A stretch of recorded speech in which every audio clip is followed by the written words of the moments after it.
Salut à toi, moi c'est Sado King. Si ton objectif CA est D, étudier en France à la rentrée de septembre 2026 et que tu veux gérer ta procédure tout seul sans passer par une agence, alors bienvenue sur ma chaîne. Ici, je explique pas à pas comment créer ton compte Campus France, remplir correctement tes informations, bien choisir tes universités, rédiger des lettres de motivation efficaces, réussir ton entretien Campus France et même obtenir ton visa du premier coup grâce à des conseils concrets et à mon expérience personnelle. Alors, si tout ça t'intéresse, abonne-toi dès maintenant et active la cloche de notification pour ne rien rater. Aujourd'hui, on va parler d'un sujet crucial. Comment bien choisir ses universités sur Campus France? C'est une étape essentielle dans ta procédure. Et crois-moi, beaucoup d'étudiants se trompent dès le départ. La vérité, c'est qu'il n'existe pas vraiment d'université non sélective en France. Ce n'est pas un mythe, c'est la réalité. Toutes les universités publiques font un tri. Elles acceptent certains dossiers et en refusent d'autres. Donc, le vrai secret, ce n'est pas de chercher des universités faciles, mais plutôt de bien répondre aux conditions d'admission. C'est là que tout se joue. Quand tu vas sur Campus France, tu verras une rubrique prérequis pour chaque formation. C'est un bon point de départ, mais attention, ces informations ne sont pas toujours complètes ou suffisamment détaillées. Alors, mon premier conseil en or, tu dois impérativement aller sur le site officiel de chaque université qui t'intéresse. La méthode est simple. Tape sur Google « Conditions d'admission », plus le nom de la formation et le nom de l'université.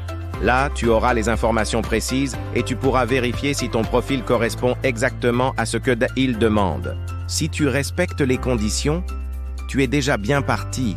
C'est la première barrière de passer. Le reste dépendra de la concurrence et du moment où tu déposes ton dossier, mais au moins, tu sais que ton dossier sera étudié. Ensuite, pour choisir ton niveau d'études, il faut aussi être stratégique. Le système français fonctionne selon le modèle LMD. Licence, master, doctorat. Chaque année universitaire te donne 60 crédits ECTS. C'est la monnaie européenne des études. Pour candidater en licence 1, il faut avoir le bac. Pour une licence 2, il faut avoir 60 crédits validés. Pour une licence 3, 120 crédits validés.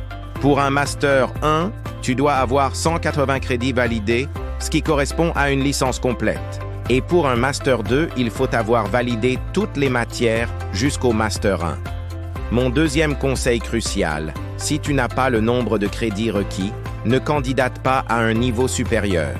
Ton dossier sera purement et simplement refusé pour niveau insuffisant. C'est une perte de temps et d'énergie pour toi. Certains étudiants veulent aller plus vite en sautant un niveau, mais c'est très risqué. Le système français est exigeant et souvent différent de celui de nos pays d'origine. Il vaut mieux être patient et viser un niveau adapté à ton profil.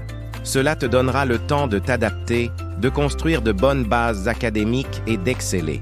Par exemple, si tu es en licence 2, candidate pour une licence 2. Si tu es en licence 3 avec 120 crédits validés, tu peux postuler en licence 3 ou, si ton dossier est très solide et cohérent, en master 1. Pour ceux qui ont fait un BTS ou un DUT, orientez-vous plutôt vers une licence professionnelle ou un BUT en France, c'est souvent la meilleure passerelle. Et un dernier point, souvent mal compris, la moyenne n'est pas le seul critère.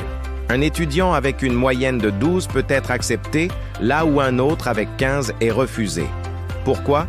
Parce que les universités regardent l'ensemble du dossier. La cohérence de ton parcours académique, ta motivation profonde et la clarté de ton projet d'études et professionnel. Alors, ne te décourage pas si tu n'as pas les meilleures notes. Travaille bien ta stratégie, sois pertinent dans tes choix et surtout, soigne ta lettre de motivation, car ce sont elles qui feront la différence. En résumé, respecte les conditions d'admission, sois réaliste et stratège dans ton choix de niveau d'études, soigne ton dossier Campus France dans les moindres détails et reste persévérant. Fais ta part et aie confiance.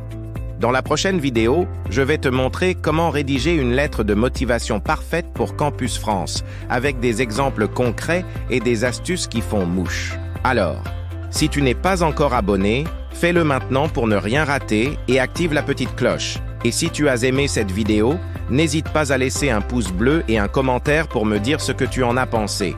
Merci beaucoup d'avoir regardé et à très vite.